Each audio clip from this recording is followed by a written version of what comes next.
नई दिल्ली के उद्योग भवन मेट्रो स्टेशन से थोड़ी दूरी पर स्थित है यह प्रधानमंत्री संग्रहालय। देश के हर प्रधानमंत्री ने संविधान सम्मत लोकतंत्र के लक्ष्यों की पूर्ति में भरसक योगदान दिया है। उन्हें स्मरण करना स्वतंत्र भारत की यात्रा को जानना है। यहाँ आने वाले लोग देश के पूर्व प्रधानमंत्रियों के योगदान से रूबरू होंगे, उनकी पृष्ठभूमि, उनके संघर्ष सृजन को जानेंगे। भावी पीढ़ी को यह सीख मिलेगी कि हमारे लोकतांत्रिक देश में किस किस पृष्ठभूमि से आकर अलग अलग प्रधानमंत्री बनते रहे हैं। इस संग्रहालय में जितना अतीत है उतना ही भविष्य भी है। यह संग्रहालय देश के लोगों को बीते समय की यात्रा करवाते हुए नई दिशा, नए रूप में भारत की विकास यात्रा पर ले जाएगा। एक ऐसी यात्रा जहां पर आप एक नए भारत के सपने को प्रगति के पथ पर आगे बढ़ते हुए निकट से देख सकेंगे। ये शब्द हैं वर्तमान प्रधानमंत्री श्री नरेंद्र मोदी के।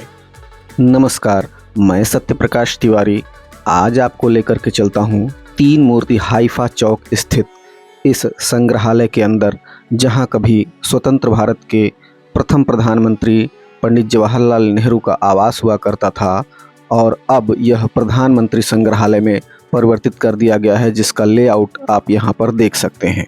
यह ग्राउंड फ्लोर है जहाँ आपको ऑडियो गाइड उपलब्ध करा दी जाती है, जिसके जरिए आप विभिन्न हिस्सों के बारे में जानकारी प्राप्त कर सकते हैं। संग्रहालय के इस हिस्से में आप 3 डायमेंशनल लॉयन कैपिटल को देख सकते हैं, जो सतह के ऊपर हवा में दिखाई दे रहा है। भारत के इस नेशनल एम्ब्लेम के बारे में विशेष जानकारी मेरी अगली वीडियो में आपको मिलेगी। आइए चलते हैं इस गैलरी में, जहां भारत के सभी प्रधानमंत्रियों के चित्र और उनके विचार अंकित हैं। प्रधानमंत्री नेहरू के शब्द हैं, जब तक आंसू हैं और पीड़ा है तब तक हमारा काम पूरा नहीं होगा। इसलिए हमें काम करना है और परिश्रम करना है, जिससे हमारे स्वप्न पूरे हों। श्री गुलजारी लाल नंदा ने कहा, समाजवादी संरचना के विकास की राह में भ्रष्टाचार एक बड़ा अवरोध है। जहां भ्रष्टाचार की संभावना है वहां समान अवसर संभव ही नहीं है। लाल बहादुर शास्त्री ने कहा, स्वतंत्रता को सुरक्षित रखने का कार्य केवल सैनिकों का नहीं है, पूरे राष्ट्र को मजबूत बनना होगा।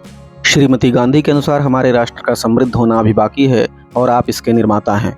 अपने आप को इसका एजेंट और इसके परिवर्तन का साधन माने। राष्ट्रीय कल्याण के लिए आपको कुछ भी योगदान देना चाहिए, ऐसा कुछ नहीं कि जिसके बदले आप कुछ पाएं। श्री मोरारजी देसाई ने कहा कि जीवन किसी भी समय कठिन हो सकता है, किसी भी समय आसान हो सकता है। सब कुछ इसी पर निर्भर करता है कि आप जीवन के साथ कैसा तालमेल बिठाकर रखते हैं। चौधरी चरण सिंह जी ने कहा कि सच्चा भारत अपने गाँव में बसता है। In this gallery there is a quotation by former prime minister mister Rajiv Gandhi that development must relate to science and science must relate to development. It's only then that we will get the speed of development. Shri Vishwanath Pratap Singh के अनुसार अगर सत्ता एक तलवार है तो यह तलवार गरीब और मेहनतकश जनता की ओर से चलाई जाएगी। श्री चंद्रशेखर जी का मानना था कि मैं अपने विचार खुलकर और स्पष्ट रूप से व्यक्त करने में विश्वास रखता हूँ। मेरी सरकार देश को हर क्षेत्र में आगे ले जाने के लिए हर संभव प्रयास करेगी। श्री पामुलापति वेंकट नरसिम्हा राव के अनुसार विकास की प्रक्रिया का संचालन जनता द्वारा होना चाहिए और सरकार इसमें सहायक होनी चाहिए। Shri Haradanahalli Doddegowda Devegowda quoted that federalism, decentralisation and social justice are the pillar of our government. Shri Indra Kumar Gujral के अनुसार हम एक विशाल राष्ट्र हैं जहां विभिन्न भाषाई, धार्मिक और सांस्कृतिक पृष्ठभूमि मौजूद है। सारी कठिनाइयों के बावजूद हम साथ रहे हैं और वह भी लोकतांत्रिक रूप से। यह विशेषता बहुत कम देशों में पाई जाती है और इन अर्थों में हम अनुकरणीय हैं। श्री अटल बिहारी वाजपेयी जी ने अपना प्रसिद्ध भाषण देते हुए कहा था कि सत्ता का खेल तो चलेगा, सरकारें आएंगी जाएंगी, पार्टियां बनेंगी बिगड़ेंगी, मगर ये देश रहना चाहिए, इसका लोकतंत्र अमर रहना चाहिए। आदर्श भारत कैसा हो, इसके उत्तर में डॉक्टर मनमोहन सिंह कहते हैं, एक ऐसा भारत जहां इंसाफ और इंसानियत फले फूले, जहां सभी नागरिकों का सम्मान हो, जहां शांति का निवास हो, जहां आम आदमी का भविष्य उज्जवल हो।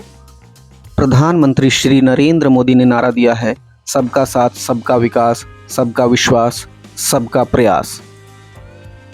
प्रधानमंत्री संग्रहालय के बारे में शेष बातें अगले वीडियो में।